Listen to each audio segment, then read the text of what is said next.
টাকার জন্য যদি আমরা মাহফিল করতাম, আজকে আমার আজকে 10তলা বাড়ি থাকতো। একদিনে চাইলে আমি 10টা মাহফিল করতে পারতাম। টাকার জন্য যদি আমরা কাজ করতাম, দিনের কাজ, তাহলে আমার নামে শত শত বিঘা জমি থাকতো। আমি আল্লাহর বান্দা, আল্লাহর জমিনে বেঁচে আছি কারাগারের জীবনে। আমার 100 কোনো জমি নাই পৃথিবীতে এখন, 100 কোনো। আল্লাহর কসম করে বলতেছে। আমার দুইটা পরিবার ভাড়া থাকি আমরা। প্রত্যেক মাসে ভাড়ার টাকা গুনতে হয় আমাদেরকে। আমাদের নাম্বার ফেসবুকে available, WhatsApp number available. Phone করে তো বলতে পারতেন যে ভাই আসলে কি হয়েছিল ঘটনা। তার মানে বোঝা যায় এর পিছনে একটা গভীর ষড়যন্ত্র আছে। ষড়যন্ত্র 1 নাম্বার, আলেম ওলামাদের অবস্থা কিন্তু দেশে ভালো নয়। ষড়যন্ত্র 1 নাম্বার হচ্ছে হকপন্থী আলেম ওলামাদেরকে সমাজ থেকে মাইনাস করে দেওয়া, একটা উদ্দেশ্য 1। 2 নাম্বার, ওয়াজ মাহফিলকে বিতর্কিত করা, একটা উদ্দেশ্য। 3 নাম্বার, যেসব বক্তাদের ওয়াজ মাহফিলে বেশি মানুষ আসছে, জনগণ শুনছে, আমল করছে, ইসলামের একটা ফ্লো সৃষ্টি হচ্ছে, এই মানুষদেরকে সমাজে বিতর্কিত করে দেওয়া।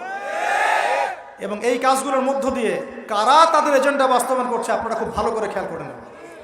আর কিছু আছে চিলে কান নিল টাইপের মানুষ, যা দেখবে অনলাইনে, যা আসবে দেদাহার্সের প্রচার করা শুরু করবে।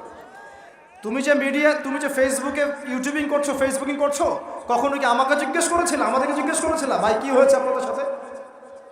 তুমি এক পক্ষের কথা শুনে গালিগালাজ করছো, চরিত্র নিয়ে কথা বলছো, টাকার কেলেঙ্কারি দিচ্ছ। তোমাদের জন্য 2টা নসিহত করে শেষ করবো, জাস্ট 2টা। 1, নবী সাল্লাল্লাহু আলাইহি ওয়াসাল্লাম বলেছেন, কাফা বিল মারই কাযিবান ওয়া হুয়া ইয়াকুলু কুল্লামা সামিআ।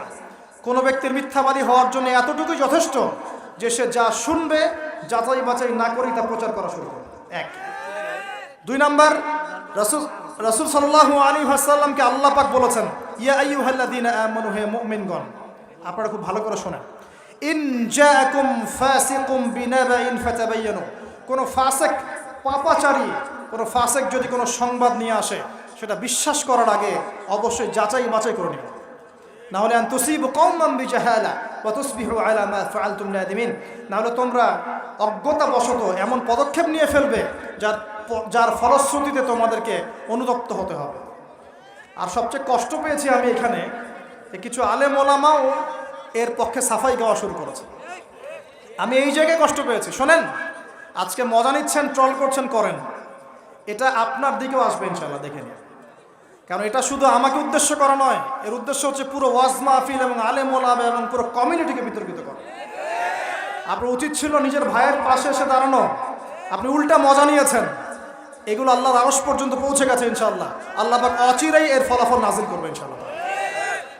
আমি শুধু এতটুকু বলছি, আল্লাহর কাছে হাত তুলে দোয়া করছি, আল্লাহুম্মা ইন্না নাজআলুকা ফি নুহুরিহিম ওয়া নাউযু বিকা মিন শুরুরিহিম। আল্লাহুম্মা আকফিনিহিম বিমা শি'তা, আল্লাহুম্মা মুনজিলাল কিতাব ওয়া সারি'আল হিসাব, ইহজিমিল আহজাব, আল্লাহুম্মা ইহজিমহুম ওয়া জালজিলহুম। এই দোয়ার অর্থ যারা বুঝবেন জেনে নিয়েন যে আমি কি দোয়াটা করছি। আমি আল্লাহর কাছে দোয়া করছি, আল্লাহ পাক সত্যের পক্ষে থাকেন, মিথ্যার বিপক্ষে থাকেন। এখানে ইসলামের বদনাম হয়েছে, আলেমের বদনাম হয়েছে, এবং আল্লাহর দ্বীনের দায়ীদের গায়ে আঘাত এসেছে, এবং মিথ্যা প্রপাগান্ডা চালিয়ে চরিত্র হনন করা হয়েছে।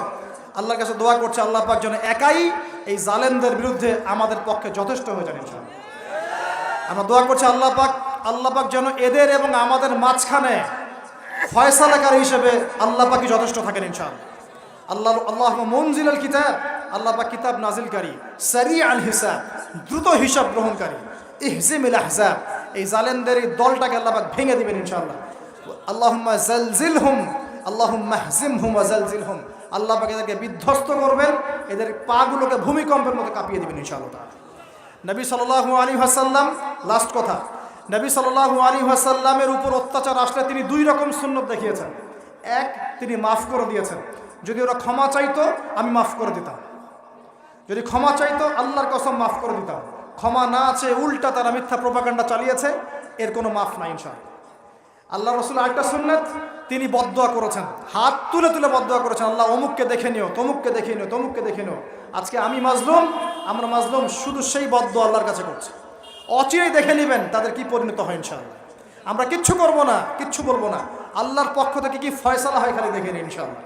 কারণ আল্লাহর দ্বীনের শত্রুতা করে, দ্বীনের দায়ীদের সাথে, আলেমদের সাথে শত্রুতা করে কোনো জালেম, কোনো ফেরাউন, নমরুদ এই দুনিয়াতে টিকতে পারে নাই, আগামীতেও পারবে না ইনশাআল্লাহ তাআলা। আর কিছু বলার মতো মন মানসিকতা আমার নাই। আপনাদের কাছে দোয়া করব, আপনাদের জন্য দোয়া করবো এবং অনুরোধ করবো যে আল্লাহর ওয়াস্তে এই বিভ্রান্তির যুগে এক পেশে মনোভাব রাখবেন না, সত্য মিথ্যা যাচাই করবেন, তারপরে আপনি বিশ্বাস করবেন ইনশাআল্লাহ তাআলা।